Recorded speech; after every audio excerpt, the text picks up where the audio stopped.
আবারও ভারী থেকে অতি ভারী বর্ষণের সতর্কতা জারি রাজ্যের একাধিক জেলায়।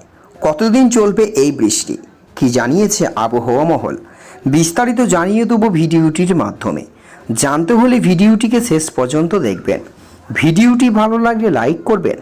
আর এই ধরনের আবহাওয়ার লেটেস্ট ট্রেন্ডিং আপডেটগুলি প্রতিনিয়ত আপডেট পেতে হলে আমাদের চ্যানেলটিকে সাবস্ক্রাইব করে পাশে থাকা বেল আইকনটি প্রেস করে আমাদের সঙ্গে থাকবেন। ভিডিওটি এই মুহূর্তে কোথায় থেকে দেখছেন, সেখানকার আবহাওয়া পরিস্থিতি কেমন রয়েছে, ভিডিওর কমেন্ট বক্সে কমেন্ট করে জানাবেন। তা চলুন দেখে নিই। গতকাল বৃহস্পতিবার সারাদিন জুড়ে চেপে বৃষ্টি হয়েছে কলকাতা সহ দক্ষিণের বিভিন্ন জেলায়। আজও বিভিন্ন জায়গাতে বৃষ্টির সম্ভাবনা। বৃষ্টি হতে পারে বিভিন্ন জায়গাতে। কলকাতা সহ দক্ষিণের বিভিন্ন জেলায় ভারী বৃষ্টির সম্ভাবনা রয়েছে। বেলা গড়াতে না গড়াতেই দক্ষিণের বিভিন্ন জায়গায় ঝেঁপে বৃষ্টি নেমেছে। ঝেঁপে বৃষ্টি হয়েছে কলকাতা শহর তার পার্শ্ববর্তী অঞ্চলে। ভারী বৃষ্টির সম্ভাবনা আছে উত্তর দক্ষিণ 24 পরগনায়। এছাড়া উত্তর মেদিনীপুর, দক্ষিণ মেদিনীপুরে বৃষ্টি হবে, সাথে থাকবে কালো মেঘ। দক্ষিণের বিভিন্ন জায়গাতে ভারী থেকে হতে পারে বৃষ্টির সতর্কতা।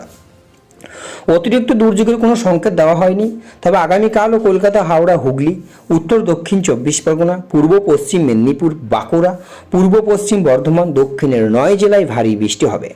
ধীরে ধীরে অবস্থা ভালো হবে, তবে উত্তরের বিভিন্ন জায়গাতে উত্তরের প্রকৃতি কীরকম তাণ্ডব রূপ দেখিয়েছিল তা আমরা প্রত্যেকে জানি। শনিবার পর্যন্ত উত্তরের সমস্ত জেলায় ভারী বৃষ্টি হবে। প্রায় 1 মাস পরে কালিম্পং জাতীয় সড়ক খুলেছে। আলিপুর আবহাওয়া দপ্তরের পূর্বাভাস, আগামীকাল হুগলি, উত্তর দক্ষিণ 24 পরগনা, পূর্ব পশ্চিম বর্ধমান, বাঁকুড়া, বীরভূমে ভারী থেকে অতি ভারী বৃষ্টি হয়েছে। এই জেলাগুলিতে 7 থেকে 30 মিলিমিটার বৃষ্টির পূর্বাভাসও রয়েছিল। কমলা সতর্কতা জারি রয়েছে। হাওয়া অফিস তরফ থেকে দক্ষিণের বাকি জেলাগুলিতেও ভারী বৃষ্টির সম্ভাবনা জারি রয়েছে। তার মধ্যে কলকাতা রয়েছে। আজ বিক্ষিপ্ত বৃষ্টি হতে পারে। এছাড়া বৃষ্টি হবে বীরভূম, পুরুলিয়া ও পশ্চিম বর্ধমানে। উত্তরের পরিস্থিতি কিছুটা স্বাভাবিক হতেই কালিম্পং, সিকিম, শিলিগুড়ির মতো যান চলাচল শুরু হয়ে যায়। রাস্তা মেরামত করা শুরু হয়ে যায়। আপাতত শুধুমাত্র ছোট গাড়ি যান চলাচল করছে। বাকি ভারী বৃষ্টির সম্ভাবনা রয়েছে পুরুলিয়া, পশ্চিম বর্ধমান, বীরভূম জেলাতে, যা শনিবার রবিবার হালকা বৃষ্টির সম্ভাবনা রয়েছে দক্ষিণের প্রত্যেকটি জেলায়।